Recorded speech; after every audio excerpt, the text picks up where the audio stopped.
عزیزان گرامی، اللہ رب العزت سورۃ البقرہ میں فرماتے ہیں وَإِذْ أَخَذْنَا مِيثَاقَ بَنِي إِسْرَائِيلَ لَا تَعْبُدُونَ إِلَّا اللَّهَ، ہم نے بنی اسرائیل سے اس بات کا عہد لیا تھا، یعنی اس کا مطلب یہ ہے کہ بنی اسرائیل پر جو احکامات نازل ہوئے تھے اس میں یہ بات لکھی جا چکی ہے وَإِذْ أَخَذْنَا مِيثَاقَ بَنِي إِسْرَائِيلَ لَا تَعْبُدُونَ إِلَّا اللَّهَ وَبِالْوَالِدَيْنِ إِحْسَانًا، کہ وہ اللہ کی ذات میں کسی کو شریک نہیں کریں گے، پہلی بات۔ دوسری بات وَبِالْوَالِدَيْنِ إِحْسَانًا، اور اپنے والدین کے ساتھ حسن سلوک کریں گے۔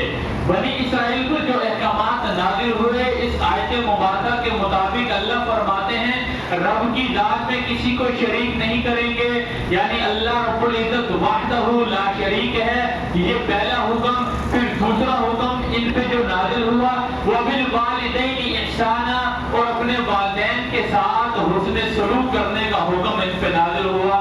اگر ہم کلام اللہ کو پڑھیں، اللہ رب العزت نے کلام اللہ میں ایک جگہ نہیں 4 جگہ پر جہاں پر اپنی توحید کو بیان کیا کہ اللہ وحدہ لا شریک ہے، اس کی ذات و صفات میں کوئی شریک نہیں، وہاں پر دوسرا حکم جو اللہ نے دیا وہ والدین کے ساتھ حسن سلوک کا دیا۔ اگر آپ سورۃ النساء کو کھولیں گے تو وہاں پر اللہ رب العزت نے فرمایا ہے وَاعْبُدُوا اللَّهَ وَلَا تُشْرِكُوا بِهِ شَيْئًا وَبِالْوَالِدَيْنِ إِحْسَانًا، کہ رب کی ذات میں کسی کو شریک مت کرو، اپنے رب کے سوا کسی کی عبادت مت کرو، وَبِالْوَالِدَيْنِ إِحْسَانًا، اور اپنے والدین کے ساتھ حسن سلوک کرو۔ یہ تھا دوسری جگہ پہ۔ پھر اگر آپ سورۃ الانعام کو پڑھیں گے، سورۃ الانعام کی آیت نمبر 151 میں اللہ رب العزت وہاں پہ فرماتے ہیں قُلْ تَعَالَوْا أَتْلُ مَا حَرَّمَ رَبُّكُمْ عَلَيْكُمْ أَلَّا تُشْرِكُوا، کہ ان لوگوں کو حرام کاموں کے بارے میں بتاؤ، ان لوگوں کو کبیرہ گناہوں کے بارے میں بتاؤ۔ جب آپ سورۃ الانعام کی آیت نمبر 151 کو پڑھیں گے، اس سے آگے سارے حرام اور کبیرہ گناہوں کو اللہ رب العزت نے 2-3 آیات اکٹھی ہیں، اللہ رب العزت نے وہاں پر کبیرہ گناہوں کو اور حرام کاموں کو گنوایا ہے۔ اس میں اللہ رب العزت فرماتے ہیں قُلْ تَعَالَوْا أَتْلُ مَا حَرَّمَ رَبُّكُمْ، کہ بھئی حرام کاموں میں کبیرہ گناہوں میں سب سے پہلا گناہ جو ہے وہ یہ ہے کہ اللہ کی ذات میں کسی کو شریک نہیں کرنا۔ اللہ اپنی ذات و صفات میں اکیلے ہیں، تنہا ہیں، وحدہ لا شریک ہیں، اللہ کے سوا کسی سے عبادت کی عبادت نہیں کرنی، اللہ کے سوا کسی سے دعا نہیں مانگنی، اللہ کے سوا کسی کو مدد کے لیے نہیں پکارنا۔ یہ کبیرہ گناہوں میں سے سب سے بڑا دین اسلام کا گناہ یہ ہے۔ اور پھر ساتھ ہی فرما دیا وَبِالْوَالِدَيْنِ إِحْسَانًا، اور والدین کے ساتھ حسن سلوک کرنا ہے۔ اب اگر کوئی بندہ والدین سے بدتمیزی بد کلامی کرتا ہے تو یہ دوسرا بڑا گناہ ہے جو اس آیت میں بتایا گیا۔ یہ سمجھ میں سارے سورۃ الانعام کی آیت نمبر 51 میں کہ پہلا کبیرہ حرام اور بڑا گناہ شرک کرنا، اللہ کی ذات میں کسی دوسرے کو شریک کرنا، اور دوسرا حرام اور کبیرہ گناہ اس آیت کی روشنی میں وہ یہ ہے کہ اگر کوئی بندہ اپنے والدین سے بدتمیزی بد کلامی کرتا ہے وہ بڑا گناہ دوسرا یہ ہے، جسے اللہ رب العزت نے سورۃ الانعام میں بتایا، سورۃ الانعام میں گنوایا۔ پھر اگر اس سے آگے چلے، اگر آپ سورۃ بنی اسرائیل کی آیت نمبر 23 میں دیکھیں گے وہاں پر بھی اللہ رب العزت نے اسی انداز میں دیکھیں 4 جگہ ایسی ہیں جہاں توحید کے ساتھ والدین کے حسن سلوک کا حکم دیا گیا۔ سورۃ بنی اسرائیل کی آیت نمبر 23 میں بھی اللہ نے فرمایا وَقَضَىٰ رَبُّكَ أَلَّا تَعْبُدُوا إِلَّا إِيَّاهُ وَبِالْوَالِدَيْنِ إِحْسَانًا، تمہارے رب نے تمہیں حکم دیا ہے کہ اللہ کی ذات میں کسی کو شریک نہیں کرنا، اللہ کے سوا کسی کی عبادت نہیں کرنی، اور پھر دوسرا حکم وَبِالْوَالِدَيْنِ إِحْسَانًا، کہ اپنے والدین کے ساتھ حسن سلوک کرنا ہے۔ یہ 4 جگہوں پر کلام اللہ میں توحید کے ساتھ والدین کے ساتھ حسن سلوک کرنے کا حکم دیا گیا۔ یہ بات یہیں پر ختم نہیں ہوئی بلکہ اللہ رب العزت نے اسے مزید وضاحت کے ساتھ انہی آیات میں پھر یہی سورہ بنی اسرائیل کی آیت نمبر 23 میں اور مزید اس انداز میں بیان کیا، اما یبلغن عندک الکبر احدہما او کلاہما فلا تقل لہما۔ اللہ نے اس آیت میں ساتھ یہ فرما دیا کہ تمہارے والدین میں سے دونوں یا کوئی ایک اگر بڑھاپے کو پہنچ جائیں، فلا تقل لہما اف، ان کے آگے سے اف بھی نہیں کرنی۔ یہ اللہ رب العزت کا حکم ہے سورہ بنی اسرائیل میں، اف ولا تنہرہما وقل لہما قولا کریما، اور بات بھی کرنی ہے بڑی عزت سے، بڑے احترام سے، بڑا جھک کے۔ یہ اللہ رب العزت والدین کے ساتھ بات کرنے کا طریقہ رب العالمین خود بتا رہے ہیں، یہ میں نہیں کہہ رہا، اللہ فرما رہے ہیں۔ بوڑھے والدین ہیں، قل لہما قولا کریما، یہ جو قولا کریما بڑا جھک کے، بڑی عزت سے، بڑی عاجزی سے، کہ ان کے دل میں کوئی جو ہے نا بیزاری نہ پیدا ہو کہ آپ ایسی بات کر دیں، ایسی بات کر دیں کہ ان کو تکلیف پہنچے۔ قل لہما قولا کریما۔ اس سے بھی آگے چلے تو اللہ نے پھر فرمایا واخفض لہما جناح الذل، اپنے آپ کو ان کے سامنے عاجزی سے بچھا دو، اپنے آپ کو مٹا دو ان کی ذات کے آگے، بوڑھے والدین کے آگے۔ واخفض لہما جناح الذل من الرحمۃ وقل رب ارحمہما کما ربیانی صغیرا، اور ان کے لیے یہ دعا کرو جو اللہ نے سکھائی ہے والدین کے لیے، بوڑھے والدین کے لیے، ہر ایک کر سکتا ہے، رب ارحمہما کما ربیانی صغیرا، کہ یا اللہ میرے والدین پر رحم و کرم کر جس طرح تو نے میرے بچپن میں مجھ پر کیا تھا۔ اب یہ دعا ہر ایک کو یاد کرنی چاہیے، کوئی بوڑھا ہے کوئی جوان ہے، رب ارحمہما کما ربیانی صغیرا، ہر ایک کو یہ دعا اپنے والدین کے حق میں کرنی چاہیے، یاد کرنی چاہیے۔ لیکن یہ دعا دل سے کب نکلے گی؟ یہ تب دل سے نکلے گی جب بچہ پیدا ہوتا ہے اسے دیکھا کریں، وہ بچہ روتا ہے تو ماں باپ روتے ہیں، وہ بچہ ہنستا ہے تو ماں باپ ہنستے ہیں، وہ تکلیف میں ہوتا ہے تو ماں باپ کی نیند اڑ جاتی ہے۔ یہ بچہ پیدا ہوتا ہے، نہ اپنی بات سمجھا سکتا ہے نہ بول سکتا ہے، وہ روتا ہے تو ماں باپ اس کے رونے کو سمجھ جاتے ہیں، وہ رات کو اٹھ کے روتا ہے تو پھر ماں باپ اس کی تکلیف کو سمجھ جاتے ہیں۔ اپنا چین آرام ماں باپ برباد کر دیتے ہیں اپنی اولاد کے لیے۔ تو جب آپ یہ بچہ پیدا ہوا اس کو دیکھیں گے تو پھر یہ دعا دل سے نکلے گی، رب ارحمہما کما ربیانی صغیرا، یا اللہ میرے باپ اور ماں پر ایسا رحم و کرم کر جیسا تو نے مجھ پہ بچپن پہ کیا تھا۔ اب ہر بندہ اپنی پیدائش کو یاد کرے، کیا حالت ہوتی ہے پیدائش کے وقت۔ آج تو بڑے 30 مارحان، پتہ نہیں کیا کیا، بڑے بڑے عہدے، بڑے بڑے نام، لیکن ذرا اپنے بچپن کو اور وہ وقت پیدائش کے وقت کو یاد کرو تو یہ جتنی 30 مارخانی ہے نا، یہ ماں باپ کے آگے تمہاری نکل جائے گی۔ جتنے بڑے بھی تم عہدوں پہ پہنچ چکے ہو کہ اس وقت میں ماں باپ نے جس طرح تمہیں سنبھالا، تو یہ دعا پھر رب ارحمہما کما ربیانی صغیرا یہ دل سے نکلے گی۔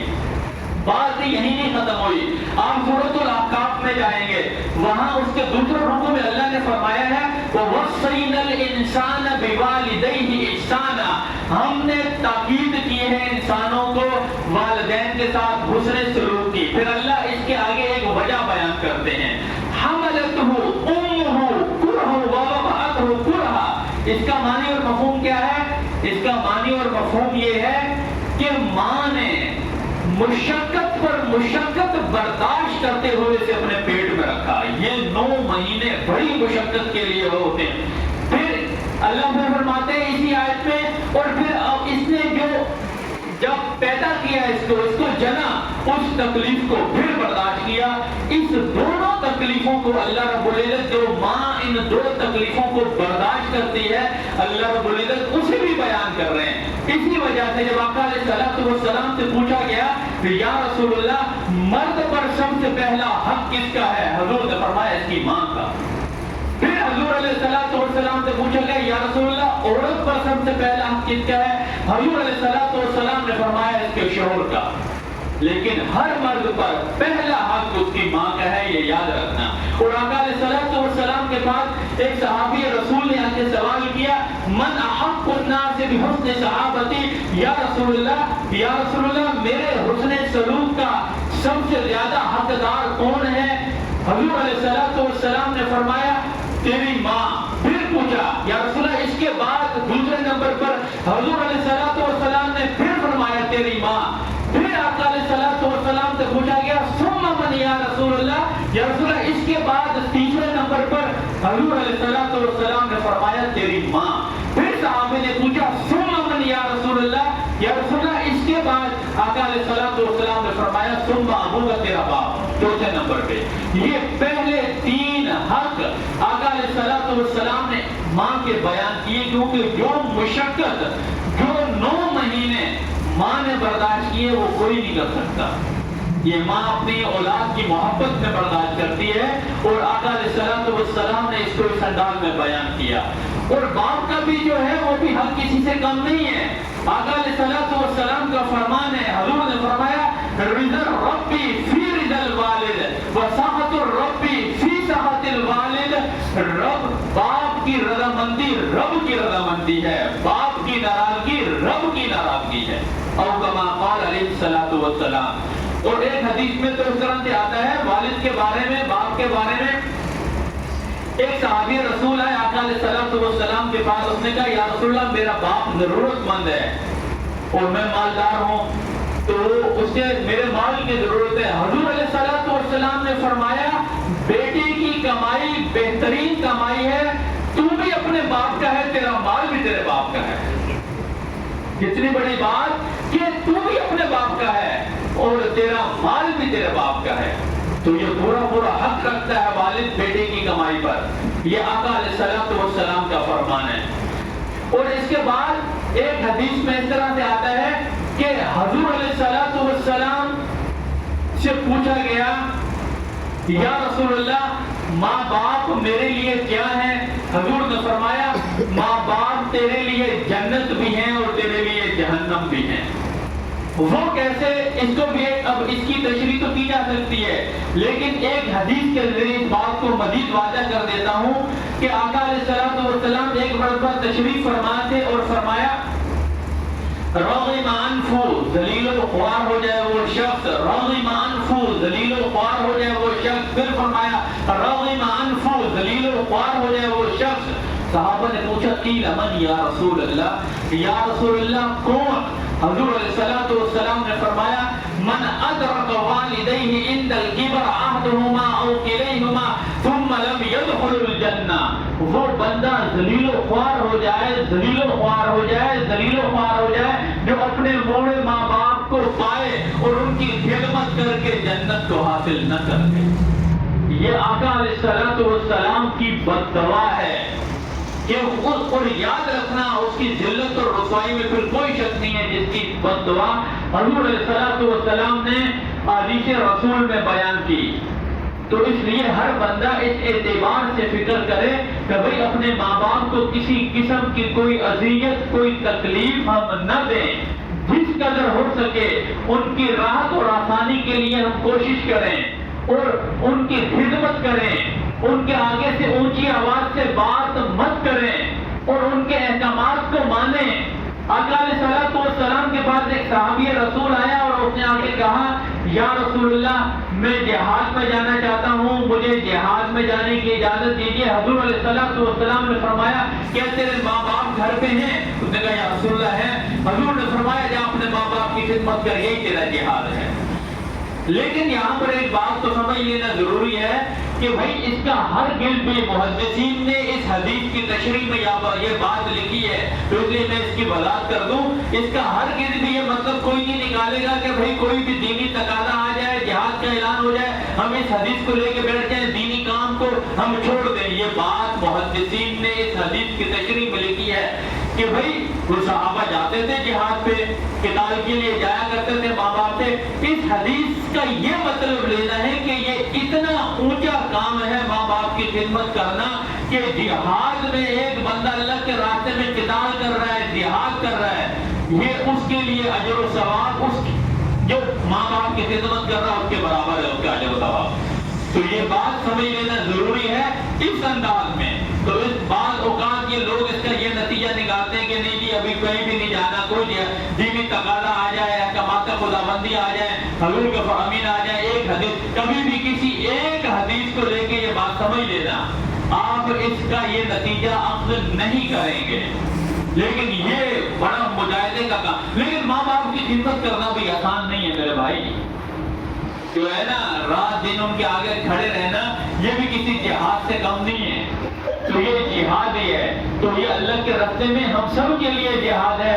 بڑے خوش نصیب ہیں وہ لوگ جو والدین کی اس طرح سے خدمت کر رہے ہیں۔ اور ایک حدیث میں آتا ہے کہ ام المؤمنین امی عائشہ صدیقہ رضی اللہ تعالیٰ عنہ جسے نقل کرتی ہیں، وہ فرماتی ہیں حضور علیہ السلام نے فرمایا میں نے خواب میں دیکھا کہ میں جنت میں ہوں، اور میں نے جنت میں دیکھا، میں نے جنت میں کسی کے قرآن پڑھنے کی تلاوت سنی، میرے کانوں میں آواز آئی، میں نے پوچھا یہ کون ہے؟ تو مجھے بتایا گیا کہ یہ حارثہ ابن نعمان رضی اللہ تعالیٰ عنہ ہے۔ حضور علیہ السلام نے فرمایا واقعی میں یہ اپنے ماں باپ کی بہت خدمت کرتا ہے جو ہے نا جنت میں اس کی تلاوت کی آواز آقا علیہ السلام نے سنی، یہ ہے ماں باپ کی خدمت۔ اور پھر ایک صحابی رسول نے آ کے آقا علیہ السلام سے پوچھا یا رسول اللہ میرے والدین فوت ہو چکے ہیں، تو اب بھی مجھ پر میں کیا کر سکتا ہوں اپنے والدین کے لیے، مجھ پر کیا حق ہے ان کا؟ اور مزید حضور علیہ السلام نے فرمایا سب سے پہلے تو تمہارے والدین اگر فوت ہو چکے ہیں ان کے حق میں دعائے مغفرت کرو، پہلی بات۔ پھر آقا علیہ السلام نے فرمایا ان کی جن لوگوں سے جو کمٹمنٹ تھی، یعنی جو لین دین تھا، قرضے کے معاملات تھے، اسے ختم کرو، یہ حدیث کا مفہوم عرض کر رہا ہوں۔ اور پھر اس کے بعد اپنے والد کے دوستوں کے ساتھ حضور علیہ السلام نے فرمایا ان کا بھی عزت اور احترام کرو۔ یہ ان کے فوت ہو جانے کے بعد اللہ رب العزت آقا علیہ السلام یہ حقوق بیان کر رہے ہیں۔ اور ایک حدیث میں اس طرح سے آتا ہے کہ والد کے بھائیوں کے ساتھ اگر والد فوت ہو جائے تو اس کے بعد ویسے بھی چچا بھی بمثل باپ کے ہے حدیث رسول کے مطابق، اور خالہ بمثل ماں کے ہے، تو ان رشتوں کے ساتھ جو والدین کی نسبت سے رشتے بنتے ہیں آقا علیہ السلام نے یہ ترغیب دلائی ہے کہ ان کے ساتھ بھی حسن سلوک کرو۔ اور آخری بات کہہ کے ختم کرتا ہوں، جو سورہ لقمان کے دوسرے رکوع میں آئی ہے، اللہ رب العزت نے والدین کے بارے میں یہ فرمایا سورہ لقمان کے دوسرے رکوع میں انشکر لی ولوالدیک، اللہ فرماتے ہیں میرے بھی شکر گزار بنو اور اپنے والد کے بھی شکر گزار بنو، اپنے والدین کے بھی شکر گزار بنو۔ بھائی یہ اپنے لفظوں سے ان باتوں کا اظہار ہونا چاہیے اپنے ماں باپ کے سامنے۔ آپ کچھ بھی بن چکے ہو، بزنس مین ہو، ڈاکٹر ہو، انجینئر ہو، پروفیسر ہو، کسی عہدے پہ پہنچ چکے ہو، کچھ بھی ہو، آپ اس بات کا اظہار کریں اپنے ماں باپ کے سامنے کہ میرے رب کا شکر ہے، اس کے بعد آپ کا مجھ پہ شکر ہے کہ آپ کی وجہ سے آج جو کچھ بھی میں ہوں، ادیب ہوں، خطیب ہوں، ڈاکٹر ہوں، آپ کی وجہ سے ہوں، تاکہ ان کی ساری زندگی کی جو محنت ہے انہیں اپنا سب کچھ ختم کر دیا، اور آج یہ بچہ کہے گا کہ میرے لیے تو نے کیا کیا، تو یاد رکھنا رام ایمان کو یہ بندہ دلیل و پار ہوگا دنیا آخرت میں۔ تو اس کا اہتمام کریں، اپنے والدین کی راحت اور آسانی کے لیے سامان پیدا کیجیے، اور اس کے ساتھ ساتھ ان کے شکر گزار بنیے۔